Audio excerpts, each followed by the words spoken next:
Moms and dads, I bet you can relate to this email. Kirk, my son is just like the kids you described in your podcast. He comes home feeling defeated after school, feeling like he isn't smart. But I got him Crunch Labs and he loves it. Building the new toy and watching Mark Rober makes him feel smart. And then he explains, talking a million miles a minute, like our kids do, all the cool science facts he's learned. It's like I get my real kid back when he's building his Crunch Labs toy. And that is exactly why I was so psyched when my niece first told me how her son loves Crunch Lab.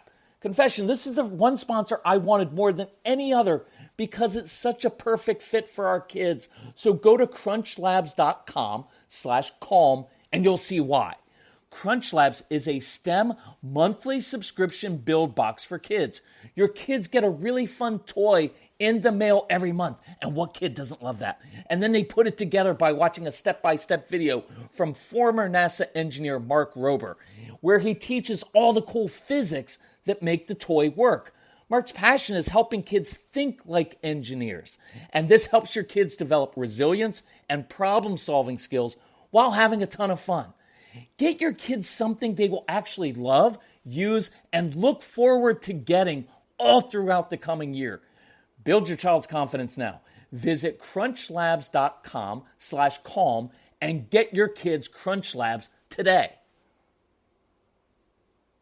When you bring your child home for the first time, you want a baby monitor you can trust. When you choose Stork, you choose technology trusted to monitor 10 million babies in hospitals every year. Stork continuously tracks your baby's pulse rate, oxygen saturation, and temperature. Visit MassimoStork.com to learn more. Stork, a revolutionary baby monitor, is born.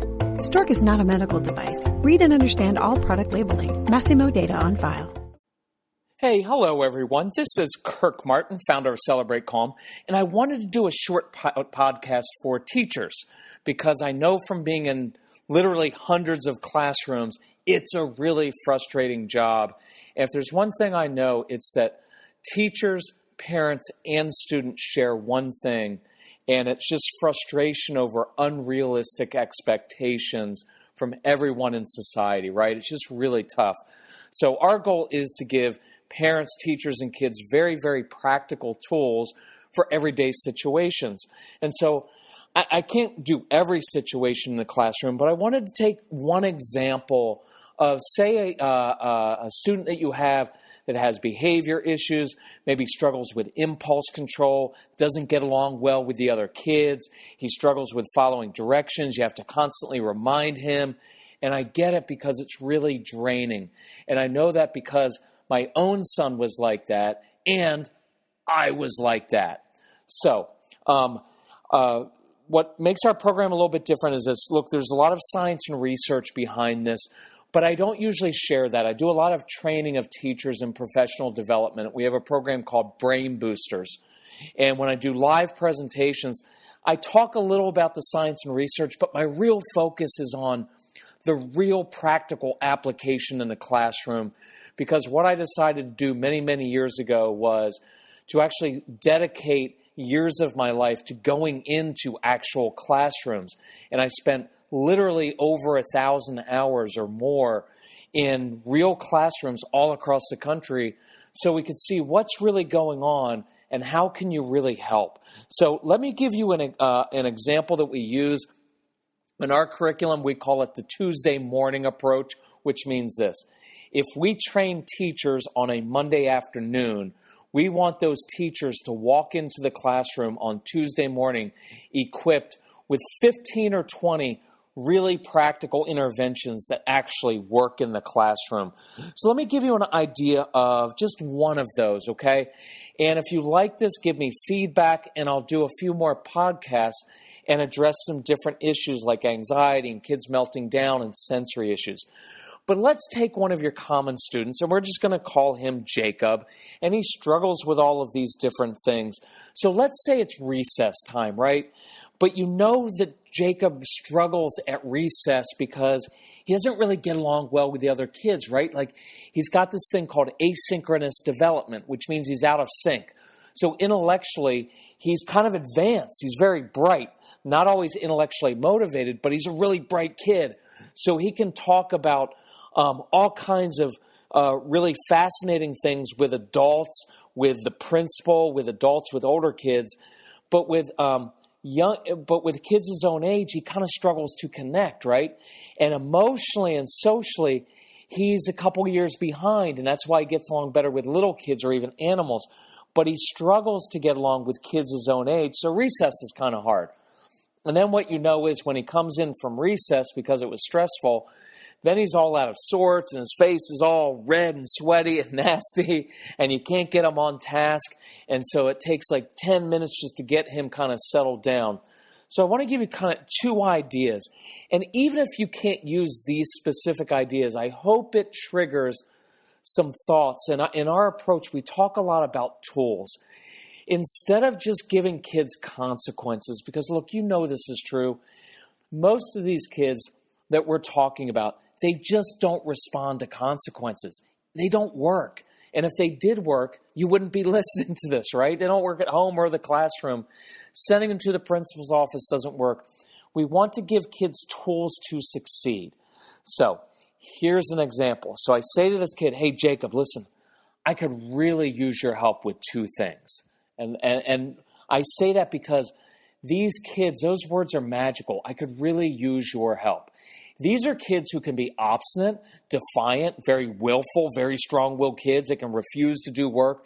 They refuse to do things the way you want it done at times. But what I know about them is they have very big hearts too, and they love to feel helpful like an adult. So when I go and say, hey, listen, I could use help with two things. And the first thing I'm going to address is recess time. So, Jacob, listen, I could really use your help. At recess, I could use your help if you don't mind, because next week we're going to begin studying a new unit on reptiles. And what I've noticed is you're amazing at drawing, because I have seen, you doodle all the time. You write on other kids' flesh. I've seen your graffiti in the boys' bathroom. It's highly inappropriate, but actually really good. I'm just kidding with those things. But you'll see, look, with a lot of these students, you're going to have to hold your tongue because you do see all of these things, right? But what I want us to start doing is see the good and positive side of these attributes so that we can use them to our advantage, right?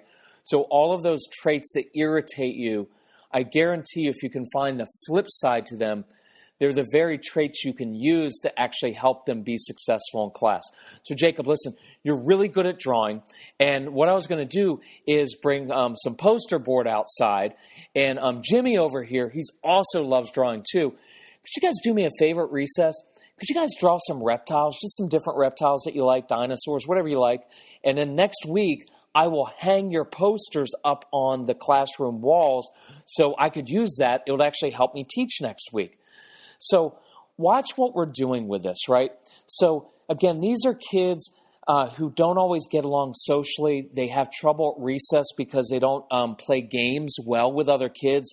They cheat. They change the rules of the game. They'll steal the ball. And so now you're giving him something very purposeful and constructive that he can do and that he can do well. It's a very specific job that he can do.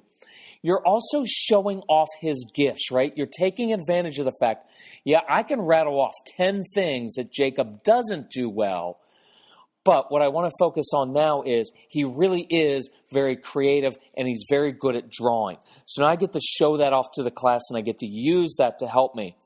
I have now created a success, right? Because if I just say, hey, go run along, have a good time at recess, go play with the other kids, he doesn't know how. And he's going to end up getting rejected by other kids. He's going to end up getting in trouble with you, right? So now I just created a success. I've neutralized him at recess. And I know this will sound bad, especially to the parents. But look, we had these kids in our home. We had 1,500 of these strong-willed kids in our home. And I'd have about 10 to 15 of them at a time. And they all had different issues. And some days, when I had stuff that had to be done, sometimes I just had to get through the day. I couldn't make everybody successful and accomplish everything. But sometimes I had to take the child who was just having a really exceptionally rough day and just kind of get through with him So in a sense, what I'm doing is I'm creating a success, but I'm also keeping him away from that situation where I know he's just going to fail, if that makes sense. And listen, I want to give you permission. If you're a parent listening to this, if you're a teacher listening to this, I want to give you permission, not that you need it from me, but sometimes you just have to get through the day and survive to live, to teach, and parent another day, right? As parents, sometimes you're just not going to get homework done. You're not going to get anything done, but you just need to survive. So if all you're going to do is make mac and cheese and play with the kids and finally get them to bed and get to bed yourself without developing a drinking problem or hurting your kids, then you did a good job that day, right? So just some days you've got to get through. But look, I've done something else. I got this student engaged in my lesson plan because now I gave him some ownership. I'm teaching about reptiles. You can help me. And I've also built his confidence because at the end of recess, when he comes back in, he's not feeling bad because the other kids didn't play with him. He can't kick the ball the right way. He runs in the opposite direction. Instead, he gets to show off something that he's good at doing. And I love that. Now, here's the second aspect of when he re-enters the classroom. So again, I'm going to address Jacob and say, Jacob, listen, I need your help with something else as well. Listen, like in the classroom, these desks get really dirty. So here's what's going to happen. When I blow the whistle for the end of recess, here's exactly what I want you to do. I want you to come back in my classroom, but remember, we have a tradition in our classroom that when you come through the door of my classroom, you always come through in slow motion. A little side note, early on in some of the teacher training, we'll go through establishing not just rules in your classroom, but I love the idea of traditions. Rules tell kids what not to do. Traditions tell them what to do, right? And so I want to create an environment, my classroom, where I have a culture where it's not just about what they're not supposed to do, but I'm creating a culture of what we do, right? And traditions. And so one of the things I have in my classroom or my home was I got tired of telling kids, you don't get to run in and out of my front door. So I switched it around and made it a positive and say, oh, we've got a cool tradition. When you come in slow motion. No matter who comes through my door, they come through in slow motion. And it was interesting to see how creative they were. By the way, it was funny. One time we had a UPS or FedEx guy come to my house delivering a package. He comes marching through my door to deliver the package, and the 15 little cops, judges, and attorneys all wrapped in one, which is what these kids are, said, hey, Mr. FedEx guy, we have a tradition in Mr. Martin's home. You have to come through in slow motion. So they make this grown man walk back outside and come through in slow motion. And I never saw him again. I think he changed his route. But I love the idea of a tradition. So Jacob, you're going to come through in slow motion, and then I want you to picture these three things in your brain right now. 1 water bottle, 3 paper towels, and the front row of desks in my classroom. Here's why this is important. Again, I'm working in a lot of things here. Giving kids directions. A lot of research says when you paint images in a child's brain, especially boys and your husbands, but especially boys, when you paint an image in the brain, it helps them remember it. Because you're dealing with kids who have these really busy brains. And we talk so much in modern day culture. Parents all morning, talk, got to do this, get this, gotta. And everything is verbal, and it gets jumbled in their brains. And I prefer to create pictures. So I just created a picture, a water bottle, 3 paper towels, front row of desks in my classroom. Jacob knows what I want him to do. Come clean the desks in the classroom. So now he's coming in from recess. There's a lot of chaos and disorder after recess, right? Because all the kids are coming in. A lot of them have played together. Jacob doesn't usually get to play with the other kids, so he's feeling bad about himself. The other kids are laughing and joking. It's kind of loud. The majority of your kids are doing the right thing by coming in, sitting down at their desk. They're opening up their books. They're getting ready to learn. But kids like Jacob struggle with transitions. So I'm giving him a way to transition with a very specific job. And listen, it's very specific. I said 3 paper towels. I didn't say the whole roll, okay? I said the water bottle is going to be used to spray down the front row of desks, not all the desks and not other children. The visuals, again, really, really important. The specific job is important because it focuses his brain on doing a very specific job. And these kids tend to be good at doing specific jobs. I've also given him a place to put his hands. So instead of touching all the other children or doing things he shouldn't, I'm giving him something to do. Now, Jacob's up on the front row of desks, and he's spraying down the desks, and now he gets to wipe off the desks. And if you can picture this in your brain, what's he doing? He's wiping. He's going in a circular motion. He's scrubbing. Remember Karate Kid? Wax on, wax off. And what were we doing? We were meeting sensory needs, right? And so when that child is doing those circles and cleaning that desk, what's happening is a few things. One is we're crossing the midline of the brain and the body. So I'm promoting cross-brain communication. I'm getting the left and right sphere of the brain talking to each other, which is very good for concentration and helping kids to learn, right? I'm also getting some sensory pressure because this may be a child who likes pushing against things, including other children. And so now he's getting to push down on this desk. But see, there's a big principle we teach, which is this. Whenever you tell a child to stop doing something, you always give him something appropriate to do. Because for most of these kids, the entire day is, Jacob, stop it. Hands to yourself. Jacob, you can't do that. Stop, stop, stop. And now I'm giving him a way to meet that sensory need in an appropriate way. And so he's doing the wax on, wax off. And look, he doesn't know that I'm doing all of this and working on his sensory issues, but I am. And now, again, at the end, I've created a success. And at the end of this little scenario that only takes 2.5 minutes, I get to say, hey, Jacob, good job. That's the way we do it in our classroom. And I get to praise him, and my praise isn't too overt, right? Like, oh, Jacob, you did such a wonderful job. I don't like doing that because it sounds condescending, and I expect a lot of these kids, right? So when I say, hey, Jacob, good job, man. It's the way we do it in my classroom, and I give him a little fist bump, I'm affirming him for what he did right, but I'm not making too big of a deal out of it. Now, does that make sense? I wish I could do, and I will, if you give me feedback, you can email me at Kirk, it's K-I-R-K, at Celebrate Calm, C-A-L-M, celebratecalm.com. Email me, tell me what you're struggling with, and I'll either answer you by email or I'll do another podcast and answer a bunch of questions, because in our Brain Boosters training, we go through about 20 or 25 of these examples, and we go through things like, how do you handle anxiety?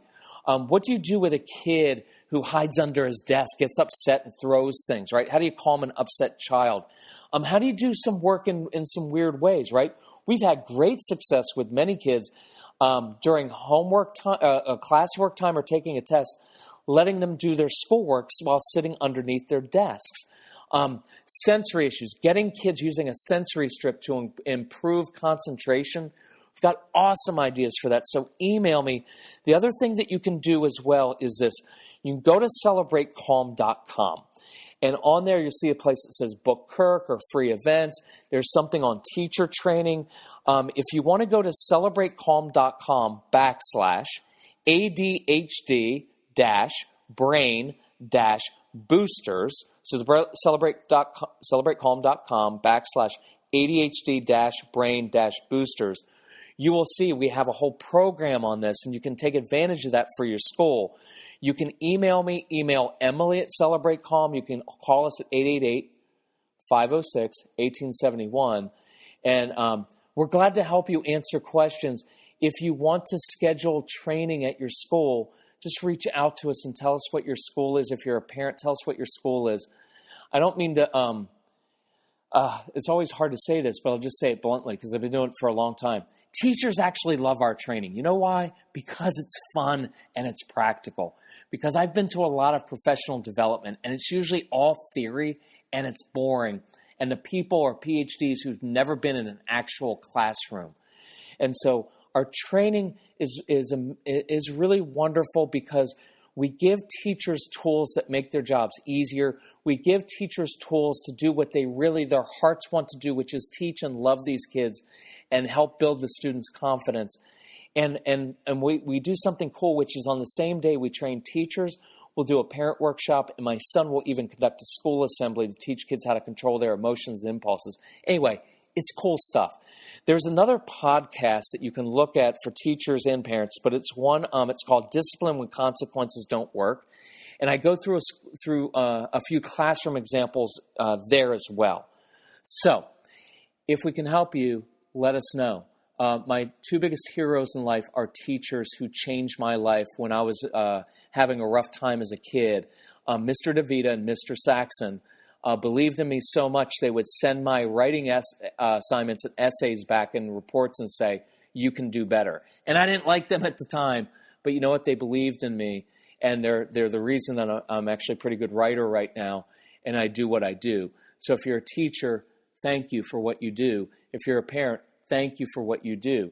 So reach out to us. We're glad to help. Let us know other topics for podcasts, and we will be glad to help you out. But remember to give these kids tools to succeed and keep enjoying them.